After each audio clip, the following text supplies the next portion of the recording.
alliances, betrayal, and the ultimate struggle between two generations of divine beings.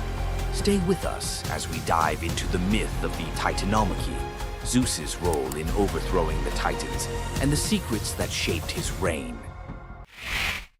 Before Zeus became the king of the gods, his father, Cronus, ruled the cosmos.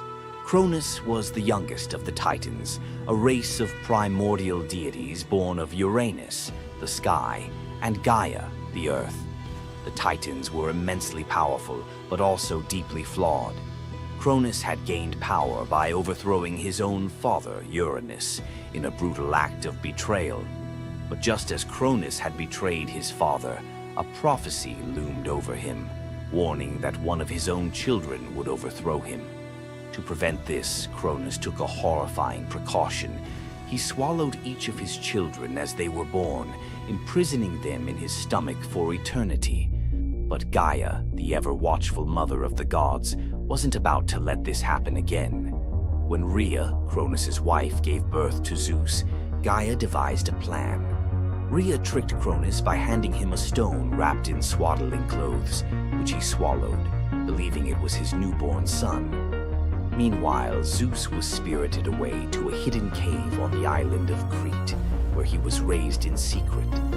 Zeus grew up under the care of nymphs and a goat named Amalthea, who nourished him with her milk. As he matured, Zeus learned of his father's tyranny and vowed to free his siblings and challenge Cronus's rule. Zeus couldn't take on Cronus and the Titans alone. He needed allies. His first move was to rescue his siblings trapped inside Cronus.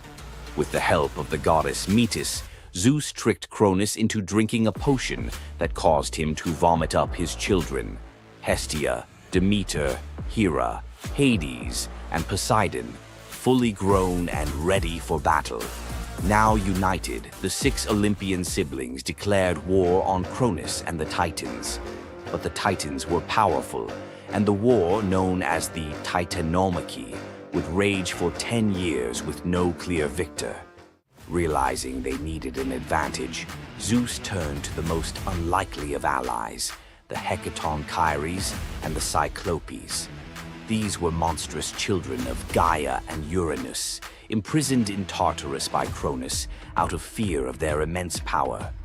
The Hecatonchires had 100 hands and unparalleled strength, while the Cyclopes were master craftsmen. Zeus descended into Tartarus, defeated its terrifying guardians, and freed these imprisoned beings. In gratitude, the Cyclopes forged weapons for Zeus and his brothers. Zeus received the thunderbolt, Poseidon the trident, and Hades a helmet of invisibility. With these tools and the raw power of the Hecatonchires, the Olympians finally had the upper hand. The final clash of the Titanomachy was a cosmic spectacle. The Titans, led by Cronus, unleashed their full fury, shaking the very foundations of the universe. Mountains crumbled, seas boiled, and the skies erupted in chaos. But Zeus and his allies were relentless. Zeus hurled his thunderbolts with unerring precision, scorching the battlefield and scattering the Titans' ranks. Poseidon unleashed massive earthquakes, and Hades used his helmet of invisibility to sow confusion among their enemies. The Hecatonchires proved invaluable, hurling massive boulders with their 100 hands, overwhelming the Titans. One by one, the Titans fell, their immense power no match for the combined might of the Olympians and their allies. Cronus was the last to fall. Zeus struck him down with a thunderbolt so powerful that it split the skies. With Cronus's defeat, the Titanomachy was over. With the Titans defeated, Zeus and his siblings faced a choice: what to do with their vanquished foes. In a move both strategic and ruthless, Zeus imprisoned the Titans in Tartarus, deep within the underworld, where they would remain for eternity under the watchful eye of the Hecatonchires. Zeus then divided the cosmos with his brothers. He claimed the skies as his domain, Poseidon took the seas, and Hades ruled the underworld. Together, they established the rule of the Olympians, with Zeus as their undisputed king. but the Titanomachy left scars. Gaia, enraged by the imprisonment of her Titan children, gave birth to new monstrous beings to challenge Zeus's reign. Among them was Typhon, a creature so fearsome that even the gods trembled before him. Typhon's battle with Zeus is another story for another day, but it serves as a reminder that power in the ancient world was never secure.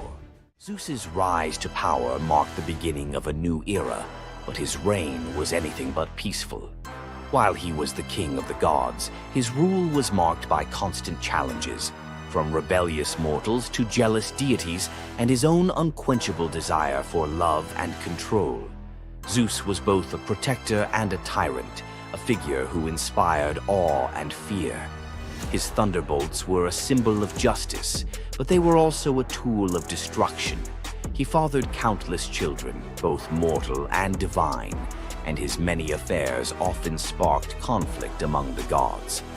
Yet, despite his flaws, Zeus's rule brought stability to a chaotic world. Under his reign, the gods established order, overseeing the realms of humans and maintaining the delicate balance between earth, sea, and sky. The myth of Zeus and the Titanomachy isn't just a tale of war. It's a story about the cycles of power and rebellion. Just as Zeus overthrew Cronus, who had overthrown Uranus, Greek myths suggest that even the mightiest rulers are vulnerable to the forces of change.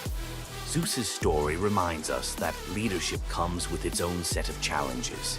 It's not just about gaining power, it's about maintaining it, often at great cost. Zeus's rise to power is one of the most thrilling tales in mythology, filled with battles, alliances, and sacrifices. But what do you think? Was Zeus a just ruler, or was he simply another tyrant destined to fall like the Titans before him? Let us know your thoughts in the comments below. Don't forget to like this video if you enjoyed this dive into Greek mythology, share it with fellow myth lovers, and subscribe to our channel for more epic tales from the ancient world. Until next time, remember, the gods may rule from above, but their stories remind us of the struggles we all face below. Hor, the thunder god, woke up to find his greatest nightmare had come true. Mjolnir, his mighty hammer that could level mountains and control lightning itself, was gone. Without it, the thunder god was powerless, vulnerable, and mocked. The weapon that defined his very identity as protector of Asgard had vanished without a trace. But what happened next would humiliate him more than any defeat in battle. To get his hammer back, Thor would have to do something that went against every fiber of his warrior identity. You won't believe the disguise he ends up in. It all began on what should have been an ordinary morning in Asgard. Picture Thor reaching for the leather grip that had been at his side for countless centuries, his fingers closing around nothing but empty air. The spot where Mjolnir should rest felt cold and wrong, like a missing tooth that your tongue keeps finding. Thor's morning routine, as predictable as sunrise over Asgard's golden halls, shattered in that single moment of realization. The hammer forged by dwarven masters, the weapon that could summon lightning and level mountains, had vanished without so much as a whisper of sound. The initial shock hit Thor like a physical blow.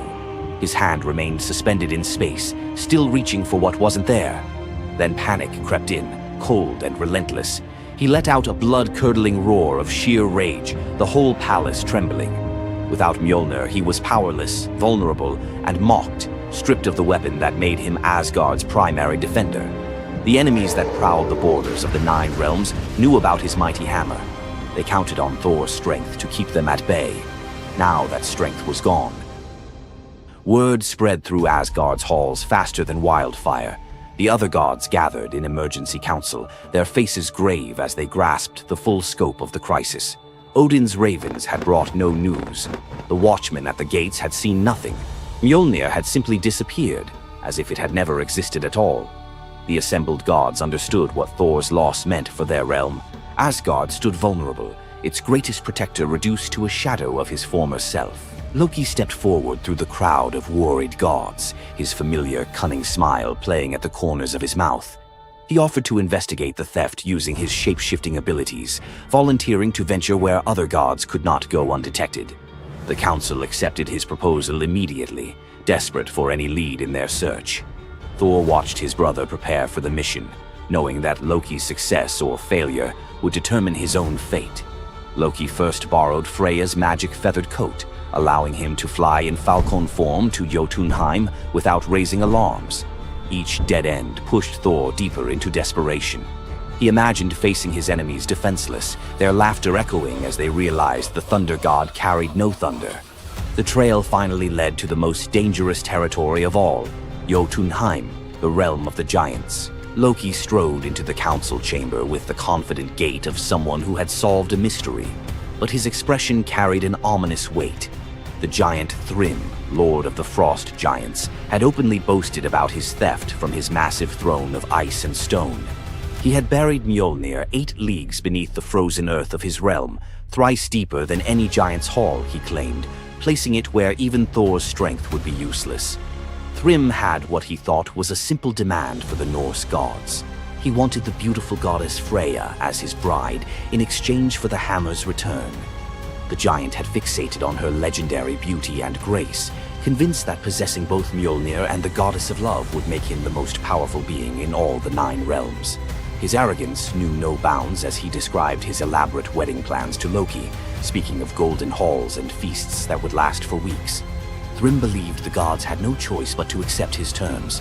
When Loki spoke to the council about Thrym's demand, the council fell silent. Freya's reaction shattered the tense quiet that followed Loki's report, causing her rage to break the Brysinger necklace, its gems scattering across the floor in glittering fragments. She declared she would rather throw herself into the deepest ocean than marry the frost giant who dared make such a demand. The gods found themselves trapped in an impossible situation. They could sacrifice one of their most beloved goddesses to a giant's lust, or they could leave Thor permanently weakened and Asgard vulnerable to every enemy that prowled the borders. The council erupted in frantic debate.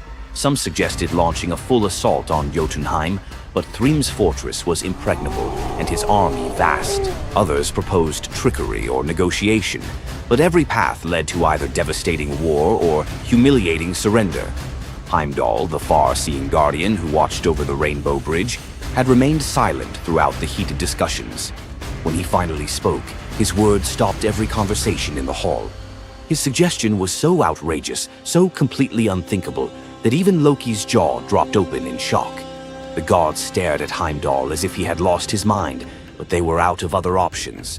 What he proposed, however, would challenge everything Thor stood for as a warrior. Heimdall's words hung in the air like a challenge to the very foundations of Norse honor.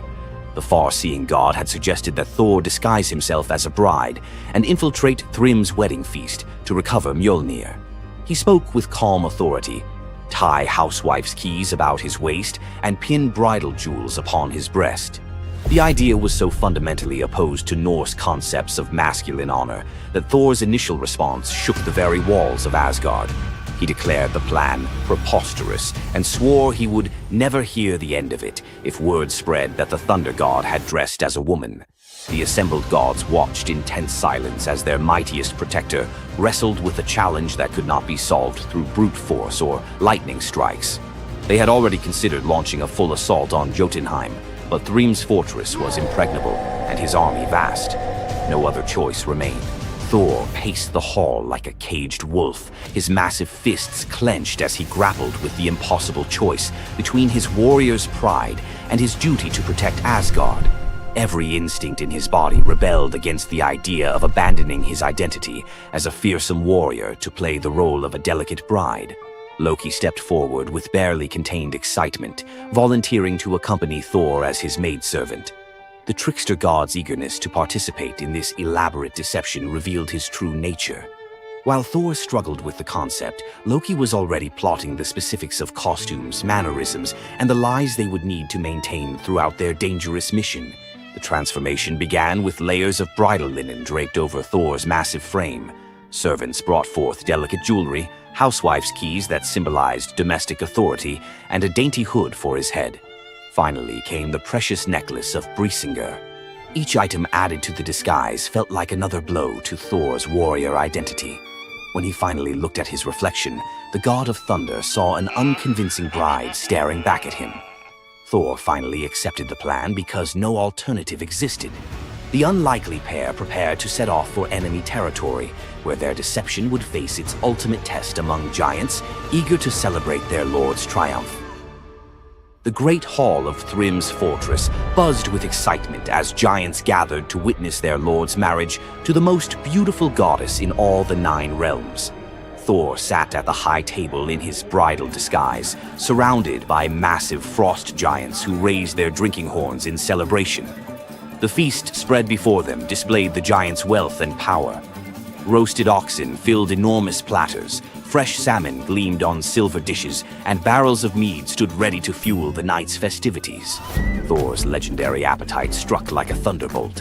He polished off an ox and ate whole salmon in moments, tearing through the meat as if he hadn't eaten in weeks. 3 measures of mead vanished as quickly as if someone had poured them into a bottomless pit. The assembled giants watched in stunned silence as the delicate bride consumed more food than most warriors could handle. Thrym's eyes narrowed with growing suspicion. This goddess ate like a battle-hardened warrior, returning from a long campaign, not like the refined Freya he expected to marry. Loki stepped forward with the smooth confidence of a master storyteller. He spun a tale about Freya's 8-day fast in eager anticipation of reaching Jotunheim and marrying the mighty Thrym. The explanation painted a picture of a lovesick goddess, so excited about her wedding that she had refused all food during her journey. The giants nodded in understanding, their suspicions melting away as they accepted this romantic explanation. Thrym felt honored by such devotion and relaxed completely, his doubts vanishing. Beneath his bridal veil, Thor's rage simmered like molten metal ready to explode. Every moment at the feast brought new challenges as he struggled to maintain feminine mannerisms while surrounded by his enemies. His massive hands shook with barely controlled fury as he watched the giants celebrate what they believed was their victory over Asgard. The critical moment finally arrived. Thrym commanded his servants to bring Mjolnir forth, the very moment Thor had trained his eyes on since dawn. The servants placed the legendary weapon before the disguised bride as part of the traditional ceremony. Thor's fingers closed around Mjolnir's familiar handle, and lightning immediately crackled through the hall. He ripped away his bridal veil and roared his true identity to the shocked giants. Thrym's eyes widened in terror as he realized the bride he had been celebrating was actually the god of thunder himself. Thor swung Mjolnir, killing Thrym instantly after crushing his skull with Mjolnir, then turned on the assembled giants, and even the pleading giantess met Mjolnir's crack before the hall fell silent. The theft that had begun with arrogance ended in complete destruction. This tale reveals how even the mightiest heroes must sometimes sacrifice their pride to protect what matters most. Back in Asgard, the Aesir never spoke of the bearded bride again, though a few still hide a smirk when Thor raises Mjolnir. And we end this story with a very valuable lesson. Never steal Thor's hammer. And if you're going to, don't make him dress like a woman.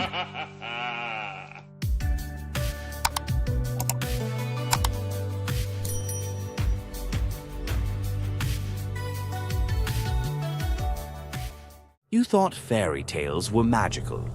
Think again. The real origins of these classic tales are disturbing, gruesome, and filled with horror. Many of these stories have been sanitized for modern audiences, but their original versions were filled with betrayal, curses, and brutal consequences. From Pinocchio's horrifying fate to the true story of Bluebeard, let's dive into the darker side of fairy tales that history tried to erase. Fairy tales weren't always about happily ever after.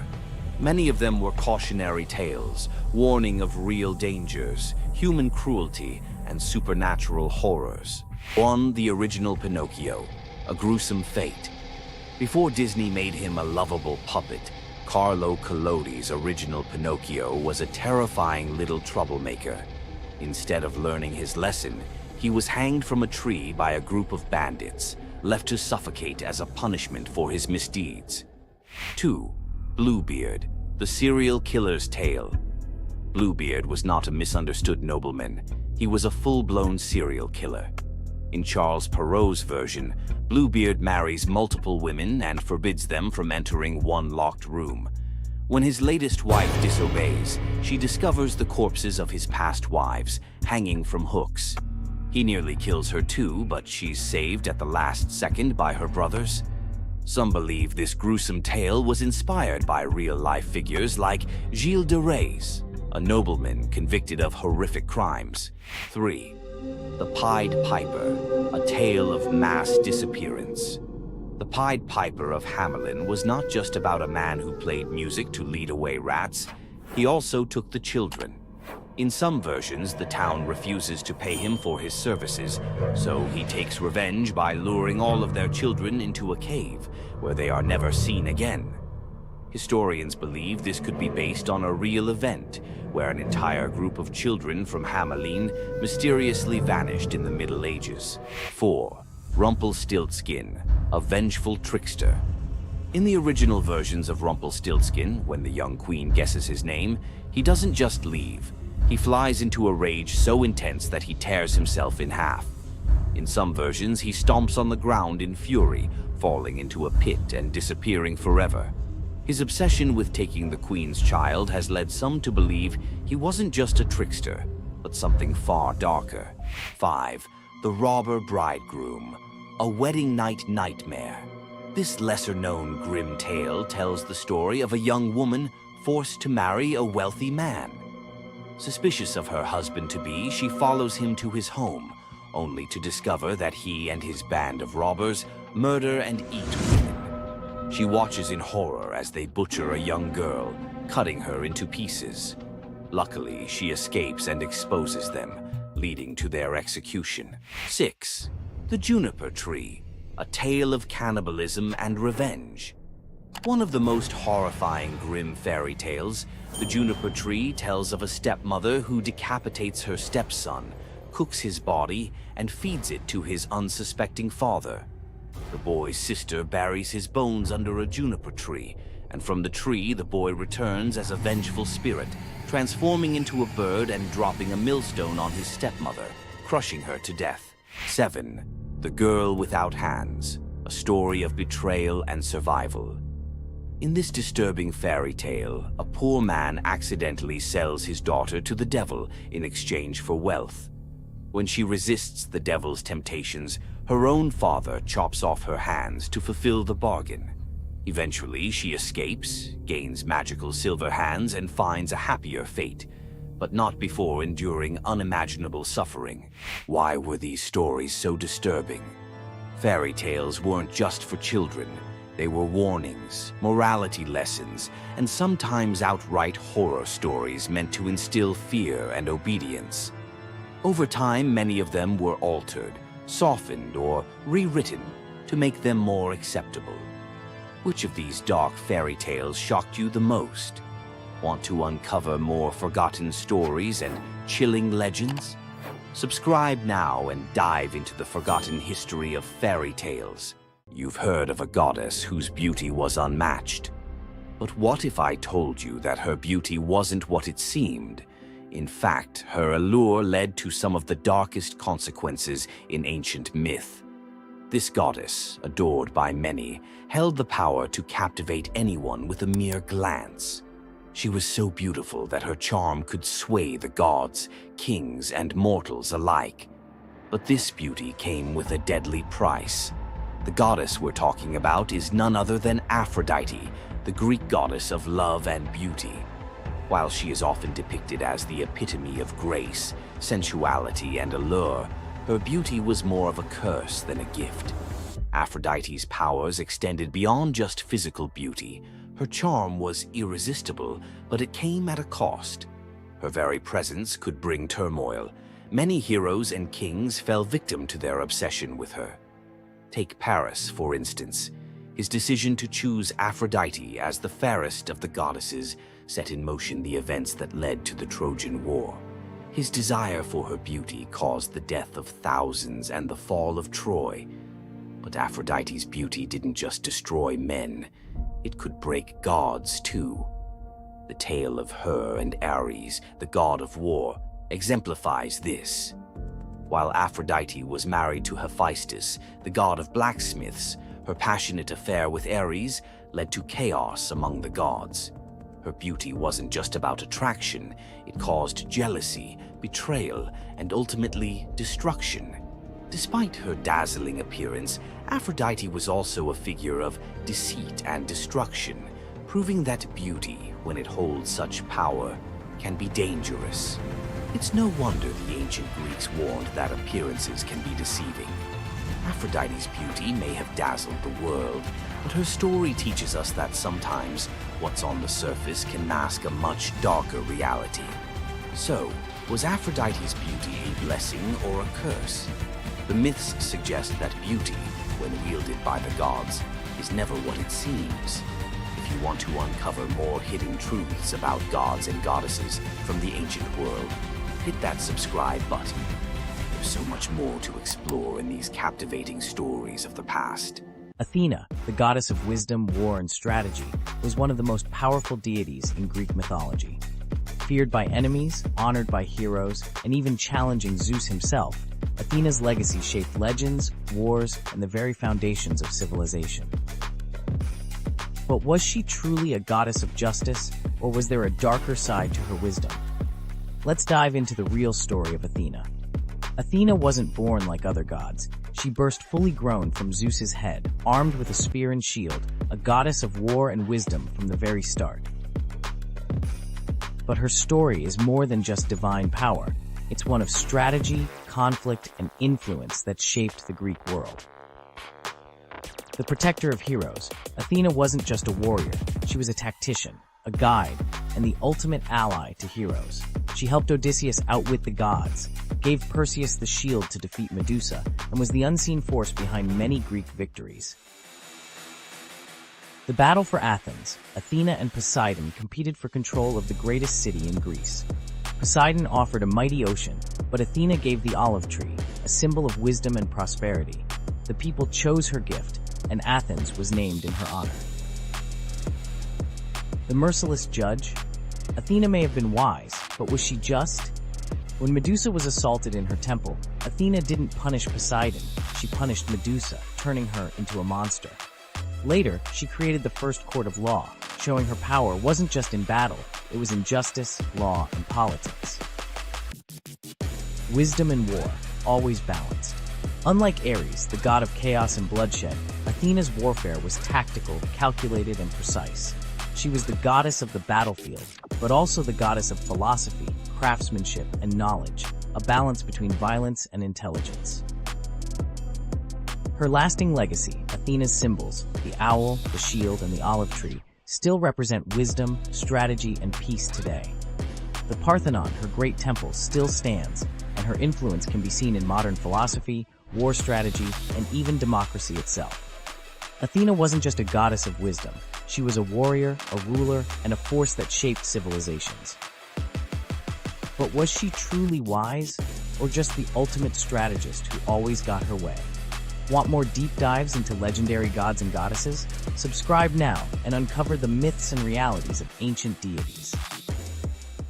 Imagine being one of the greatest hunters in the world, known for your unmatched speed and skill. But despite all your abilities, your destiny is determined by a simple golden apple. Let me tell you the tragic tale of Atalanta, the huntress who couldn't escape her fate. Atalanta was abandoned at birth by her father, Zeus, who didn't want a daughter. Left to die in the wilderness, she was raised by a she-bear, learning to hunt and survive. As she grew, Atalanta became a legendary warrior, her skills in hunting unmatched. But no matter how great she became, she could never escape one thing, her prophecy. A prophecy foretold that Atalanta would only marry a man who could outrun her in a race. As the years went by, many suitors came, eager to win her hand. But Atalanta, fiercely independent, defeated them all. Her speed was unbeatable, and no man could match her skill. Then came Meleager, a brave hero who had heard of Atalanta's strength and beauty. Unlike the others, he didn't boast about his abilities. Instead, he came prepared with a plan.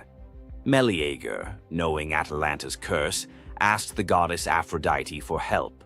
She granted him 3 golden apples, which he used to distract Atalanta during their race. As Atalanta raced ahead, confident of her victory, Meleager tossed the apples one by one in her path. The golden apples were so beautiful, they distracted Atalanta just enough to slow her down. In the end, Meleager won the race, and Atalanta was forced to marry him, despite her reluctance to give up her independence. But the story doesn't end in happiness. Atalanta and Meleager's marriage was plagued with regret. Atalanta, still driven by her need for freedom, felt trapped by the very love she couldn't escape. And in the end, Meleager, whose destiny was also marked by the gods, tragically died before she could ever truly be free. Atalanta's story is a tale of love, fate, and the clash between personal destiny and desire. Despite her unmatched strength and independence, her fate was sealed by love, and her story remains a tragic reminder of how even the most powerful can be brought down by what they cannot control. If Atalanta's bittersweet story of fate and love left you in awe, subscribe for more untold Greek myths and the heroes who shaped the ancient world. What would you do if you gave up everything for love, only to be betrayed by the one you trusted most? In the Greek myth of Medea, love led to ultimate revenge, and the consequences were deadly. Let's dive into this tragic tale. Medea, a sorceress of immense power, fell in love with Jason, the leader of the Argonauts, when he came to her homeland seeking help. Medea, who was deeply in love with him, used her magic to aid him in his quest for the Golden Fleece. She betrayed her own family, murdered her brother, and helped Jason achieve his goal, all out of love for him. Once Jason had the fleece, Medea fled with him to Greece, where they started a life together. But as time went on, Jason's love for Medea faded. He decided to marry Glauce, the daughter of Creon, the king of Corinth, in an effort to secure a more powerful position. Medea, heartbroken and furious at the betrayal, decided to exact her revenge. She used her powers to craft a poison so deadly that it would burn Glauce alive when she put on a beautiful dress that Medea had sent her as a gift. But Medea didn't stop there. In her grief and rage, she murdered her own children, Jason's children, to ensure he would suffer the most for his betrayal. The pain of losing everything she loved was unbearable, and Medea, having left nothing behind but destruction, fled to Athens, leaving Jason to wallow in his sorrow and regret. Medea's story is a tragic reminder of the destructive power of betrayal and the extreme lengths to which love can drive someone. Sometimes love is not only blind, but it can also lead to devastation and vengeance. Does Medea's vengeance leave you thinking about the darkest side of love? Subscribe for more ancient Greek myths filled with twists, power, and passion. Centaurs, half man, half horse, heroes or savages? Think you know the full story? Wait until you uncover the darker side of these iconic creatures. Watch till the end to discover what ancient myths don't tell you about the Centaurs. In Greek mythology, centaurs were seen as both wild and noble beings. They were often depicted as powerful warriors, famous for their strength and skill in battle. But what if the truth behind them was far more sinister than anyone imagined? While some centaurs, like Chiron, were revered for their wisdom and kindness, many others were violent, uncontrollable creatures. These savage centaurs were known for their drunken brawls and uncontrollable rage. The most infamous event? The Battle of the Lapiths and Centaurs, where they fought against the Lapiths during a wedding feast, leading to a massacre of both men and women. Their brutal behavior was more than just a mythological tale. It symbolized the chaos that could occur when civilization collided with the wild, untamed forces of nature. But why did the Greeks depict centaurs this way? Was it a cautionary tale about the dangers of unchecked power and savagery, or a deeper reflection on humanity's struggle between reason and instinct? The darker truth behind the Centaur myth might just hold the key to understanding the wild, primal side of ancient Greek culture. Centaurs are more than just mythical beasts. They represent the conflict within us all. If you're fascinated by the hidden truths of ancient myths, don't forget to subscribe for more dark stories from Greek mythology. Loki's punishment was brutal. Bound deep within a cavern, his body lashed to 3 jagged rocks with the entrails of his own son. Above him, a serpent hung poised, venom dripping relentlessly onto his exposed skin. This scene, drawn from the poetic Edda and the prose Edda, became a symbol of both divine vengeance and suffering that echoed through Norse legend. But the gods never counted on one presence: Sigyn, Loki's faithful wife. Her hands trembled as she knelt beside him, catching each drop of poison before it could sear his flesh. Her quiet devotion became a fragile shield against the god's wrath. Why did she choose loyalty over escape? The answer reveals a truth about love that endures even when the world itself seems lost to darkness. Yet before the cavern, before the venom and the silence, there was a betrayal that shook the heart of Asgard. Baldur was the light of Asgard, cherished by gods and mortals alike. His laughter filled the halls, a warmth that even the golden apples of Idun could not rival. When ominous dreams began to trouble him, his mother Frigg, desperate to protect her son, secured oaths from every creature and object in existence never to harm him. All, that is, except the mistletoe, too slight, too innocent to warrant suspicion. Loki saw opportunity in what others dismissed. He fashioned a dart from that fragile branch and sought out Hoder, Baldur's blind brother. "Here," Loki murmured, placing the weapon in Hoder's uncertain grasp, "let me guide your hand." The dart struck its mark. In an instant, Baldur's light was snuffed out, his presence gone from the world. The gods stood in stunned silence, their joy shattered. Loki lingered in the shadows, the faintest smile on his lips, before slipping away unseen. The prose Edda tells us the pyre burned for 9 nights. Baldur's wife, Nanna, overcome with grief, cast herself onto the flames, her spirit entwined with his. The gods heaped treasures upon the funeral bier, Odin's ring Draupnir, Baldur's own ship Hringhorni, to honor him, but no offering could fill the void left behind. The air grew heavy with suspicion. As the smoke twisted skyward, word spread of an old woman whispering to Hoder in the moments before the fatal blow. When Thor forced the truth from a trembling servant, silence fell like a shroud. Loki's name was not spoken, but its weight pressed upon every heart. The gods had tolerated his mischief, his clever lies, even the theft of Sif's hair. But this was different. The poetic Edda names him plainly: Loki, the guileful who brought it about, from which all misfortune came. Odin convened the gods to pass judgment. No mead flowed, no boasts rang out. The All-Father's single eye burned cold as he named Loki Oathbreaker and Kinslayer. Weapons gleamed in restless hands. Even gentle Friar's fingers tightened around his sword. Loki understood the gods' fury. He fled Asgard, his mind racing with schemes. As told in the prose Edda, he built a lodge in the mountains, doors on every side, always watching for his pursuers. Still, he could not outrun their vengeance. Odin's gaze found him, even in hiding. When the gods arrived, Loki tried to slip away, transforming into a salmon to evade capture in the river's swift current. But Thor's grip proved stronger than fate. Dragged back through the gates he once helped raise, Loki passed faces twisted with anger and betrayal. The gods' judgment was swift. The path ahead led not to mercy, but to a place where pain and silence waited in the damp and the dark.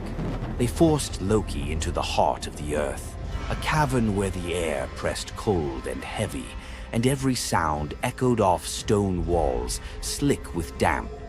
Water dripped steadily from above, each drop magnifying the hush that settled over the gods as they set to their grim task. The stench of venom lingered, sharp and persistent, mingling with the iron tang of old blood. Odin's single eye caught the flicker of Skadi's movement. A silent nod passed between them, sealing what would come next. 3 massive boulders, freshly gouged with holes, stood ready. The gods had not brought chains or rope. Instead, they made Loki's punishment a reflection of his own chaos. The prose. Edda tells us they transformed one son, Vali, into a wolf who slew his brother, Nari. With the entrails of Nari turned to iron by the god's will, they bound Loki fast, wrists, neck, thighs, and ankles locked tight against the unyielding stone. As the Völuspá declares, with the guts of his ice-cold son, the killer is bound. Each knot and twist was deliberate, a reminder that his own blood now held him captive. The weight of the rocks pressed into his flesh, a constant ache that would never fade. Skadi stepped forward, her presence sharp as frost. In her hands a serpent writhed, its fangs gleaming.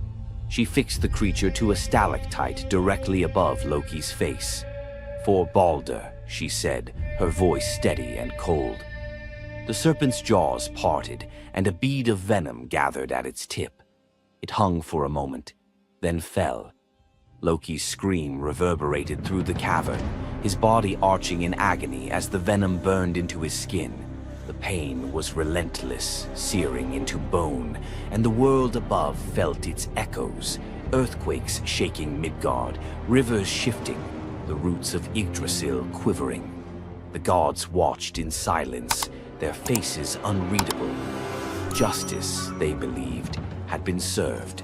As the serpent's venom continued its slow assault, the rhythm of torment became all-consuming. The next drop formed, poised to fall. Then a figure emerged at the edge of the chamber, a woman, silent, a wooden bowl cradled in her hands. Sigin's arms were blistered, her sleeves stained, but her grip was unwavering as she stepped into the circle of pain. The cavern held its breath. Sigyn knelt, her presence a quiet defiance. The venom hissed into the bowl, wood darkening with each drop. The gods turned away, their judgment complete, but the story within the cavern was only beginning. The bowl rested in Sigyn's hands, its wooden sides polished by hours of silent endurance. She knelt on the cold stone, skirts bunched beneath her, and waited for the serpent's venom to fall. The first drop struck with a hiss, a thin wisp of smoke curling up as Loki's breath caught in his throat. She kept her gaze fixed on the bowl, her resolve anchored by the rhythm of her task.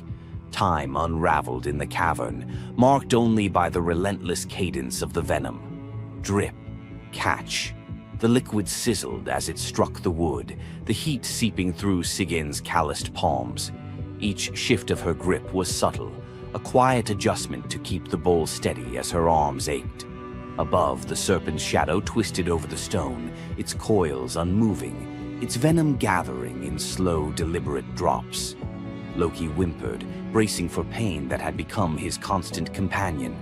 The sound of his dread was sharper than his cries.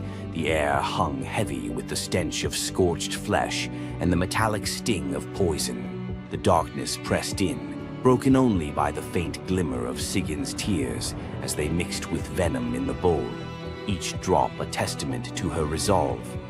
The silence between drops was punctuated by Loki's ragged breaths and the distant echo of water dripping from the cavern walls. Sigyn's world narrowed to the weight in her arms and the threat above. The bowl filled, the venom rising perilously close to the rim. Sigyn's muscles trembled, but she did not let her grip falter. When at last the bowl brimmed, she had no choice but to turn away. In that brief moment, as she emptied the venom onto the rocks, Loki's body convulsed, his scream raw and unrestrained. The poison ate into the stone, leaving blackened scars as Sigyn hurried to wipe the bowl clean and return to her vigil. For time beyond reckoning, Sigyn remained. The myth offers no window into her thoughts, only the image of her kneeling, unwavering as Loki's mind splintered under the weight of his agony. Was she remembering laughter in sunlit halls, or simply unable to imagine leaving him alone in the dark? The venom's rhythm never changed. The bowl would fill. Loki would suffer. Sigyn would endure. In the hush that followed each scream, a question lingered, one that neither gods nor mortals could answer.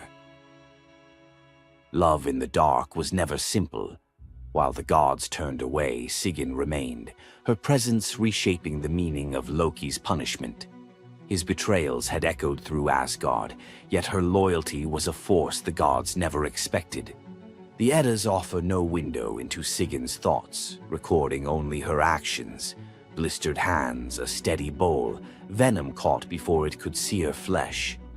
This silence leaves space for us to wonder. Was it love that held her there, or a deeper sense of duty, something older and more enduring than the gods' own laws? Loki, once the master of deception, now depended on the mercy of the one he had so often left in the shadows. When the bowl overflowed and Sigyn turned away, each drip crept like fire through him, twisting his features in agony.